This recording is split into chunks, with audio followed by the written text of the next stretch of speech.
Nah, jadi anak-anak seperti itu ya. Jadi permainan trompa bakuak yang berasal dari Sumatera Barat itu untuk memainkannya kita butuh kekompakan ya. Nah, anak-anak dalam kelompok itu terdiri dari beberapa anggota yang memiliki kemampuan yang beragam tentunya ya. Nah, namun hal tersebut tidak menghalangi kita untuk tetap bekerja sama. Kemudian kita juga harus saling menghargai perbedaan. Dalam bekerja sama juga akan membantu tim mencapai tujuannya ya. Jadi untuk melakukan sebuah permainan kita harus bekerja sama dengan tim kita atau dengan kelompok kita ya. Nah, anak-anak, saat bermain bakiak, kamu tentunya harus mendengarkan peluit yang ditiupkan guru dan aba-aba dari temanmu yang ada di depan ya. Nah, kegiatan tersebut tentunya membutuhkan pendengaran yang baik. Nah, masih ingatkah kamu tentang pentingnya indera pendengar? Nah, anak-anak, siapa yang tahu apa itu kemarin yang kita sudah membahas tentang indera pendengar ya. Jadi indera pendengar itu adalah telinga kita ya. Nah, di sini kita akan belajar ya tentang bagaimana cara merawat indera pendengar atau merawat telinga kita. Nah, di sini kita akan melihat ya apa saja yang bisa kita lakukan untuk merawat telinga kita ya.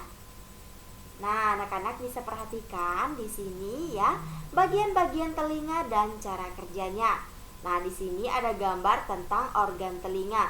Nah, di sini sudah ada gambar dari 1 sampai 9. Nah, di sini sudah jelas dengan bagian-bagiannya ya. Nah, gambar yang pertama itu adalah gelombang suara. Kemudian gambar yang kedua itu daun telinga. Gambar yang ketiga itu adalah saluran telinga. Yang keempat gelombang telinga. Yang kelima itu adalah telinga tengah ya. Ini yang dinamakan dengan telinga tengah ya. Nah, kemudian selain itu di gambar yang keenam itu adalah tulang pendengaran.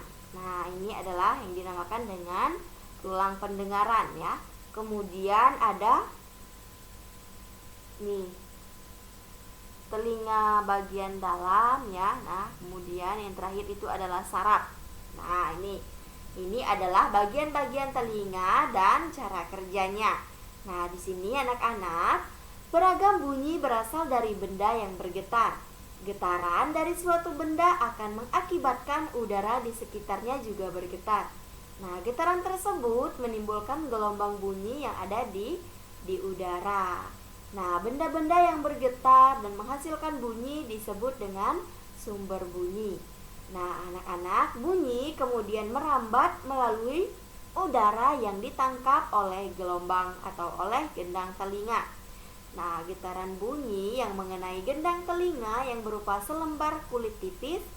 Nah, di sini getaran dari gendang telinga menjadi lebih besar di telinga bagian tengah dan diubah menjadi pesan atau sinyal listrik di telinga bagian dalam.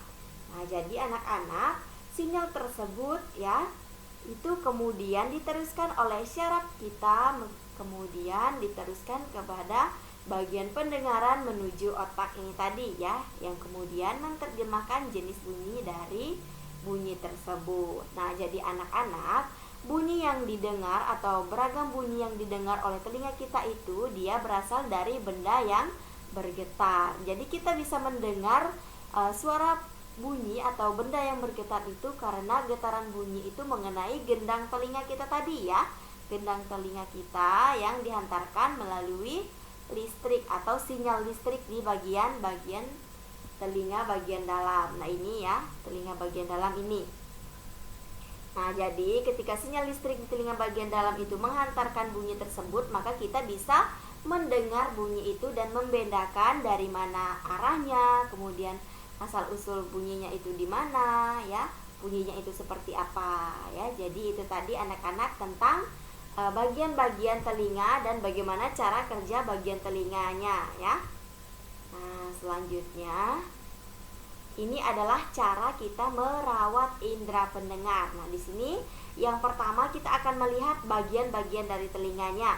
Nah, bagian-bagian dari telinga kita ini tadi yang pertama ada daun telinga, tulang martil, tulang landasan, tulang sanggurdi, tulang pendengaran, tulang setengah lingkaran ya, saluran setengah lingkaran, saraf serambi, saraf rumah siput, tulang eskusius dan serambi, kemudian gendang telinga dan liang dengar. Nah, itu adalah bagian-bagian dari telinga kita tadi. Kemudian bagaimana cara kerjanya? Nah, cara kerjanya itu ya, suara masuk ke gendang telinga dan ditangkap gendang telinga. Kemudian gendang tersebut itu bergetar lalu diteruskan oleh tulang-tulang pendengar ke ujung saraf. Nah, oleh saraf, getaran tersebut disampaikan ke otak sehingga kita dapat mendengar sumber bunyi ya. Nah, kemudian kita akan melihat fungsinya. Nah, di sini sebelum ke fungsi kita akan melihat bagaimana cara kita membersihkan atau cara kita merawat telinga tadi. Nah, di sini yang pertama dengan membersihkan telinga ya, secara teratur dengan menggunakan benda yang lunak seperti kapas dan pembersihnya. Kemudian selain itu kita juga bisa menggunakan obat tetes telinga ya. Nah, selain itu fungsinya telinga itu merupakan indera untuk mendengar. Selain sebagai indera pendengar, telinga juga berfungsi sebagai alat keseimbangan tubuh ya. Jadi anak-anak, ini adalah beberapa penjelasan tentang indera pendengar. Itu ada bagiannya, kemudian cara kerjanya, cara merawatnya, dan fungsi dari indera pendengar atau telinga kita tadi ya. Jadi anak-anak, jika kita ingin mendapatkan telinga yang sehat, kemudian jika telinga yang baik fungsinya, kita juga harus merawat telinga kita tadi. Misalnya kita bisa membersihkannya setiap hari, atau misalnya 3 kali dalam seminggu. Kemudian kita bisa menggunakan tetes telinga tadi ya. Nah, kemudian yang selanjutnya, nah di pembelajaran sebelumnya kamu sudah membaca cerita tentang tong sampah gotong royong. Nah, bacalah sekali lagi cerita tersebut dan tulislah gagasan pokok dan gagasan pendukungnya. Nah, anak-anak, di pembelajaran yang kemarin kita sudah belajar tentang tong sampah gotong royong. Kemudian kita juga sudah menentukan beberapa kalimat ya, kalimat mana yang termasuk ke dalam gagasan pokok dan gagasan pendukungnya. Nah, di sini kita akan melihat sekali lagi cerita tentang tong sampah gotong royong. Nah, ini adalah contoh, maksud ibu ini adalah cerita tentang tong sampah gotong royong ya.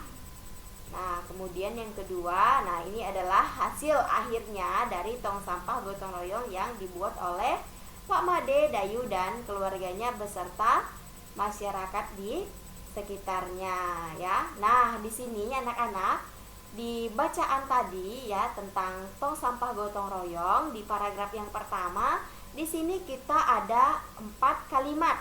Nah, di mana di 4 kalimat ini tadi kita akan mencoba menentukan gagasan pokok dan gagasan pendukungnya. Nah, kita lihat dulu di paragraf yang pertama itu terdapat 4 kalimat. Kalimat yang pertama berbunyi, ada yang berbeda setelah senam pagi pada hari Minggu. Kemudian kalimat yang kedua, warga berkumpul dengan berbagai peralatan dan perlengkapan di lapangan kampung. Beberapa drum kosong, bilah-bilah bambu, karung plastik, dan ember bekas tersusun di pojok kiri lapangan. Kemudian kalimat yang ketiga, di pojok lain terlihat tumpukan kaleng cat, kuas, wadah cat, dan beberapa peralatan lain. Kemudian apa yang akan dikerjakan oleh warga? Nah, anak-anak, ini adalah beberapa kalimat yang terdapat di paragraf yang pertama. Nah, anak-anak, kita akan mencoba mencari tahu ya dari keempat kalimat ini mana yang termasuk ke dalam gagasan pokok dan mana yang termasuk ke dalam gagasan pendukung ya. Nah, anak-anak perhatikan di kalimat yang pertama. Nah, kalimat yang pertama ini termasuk ke dalam gagasan pokok.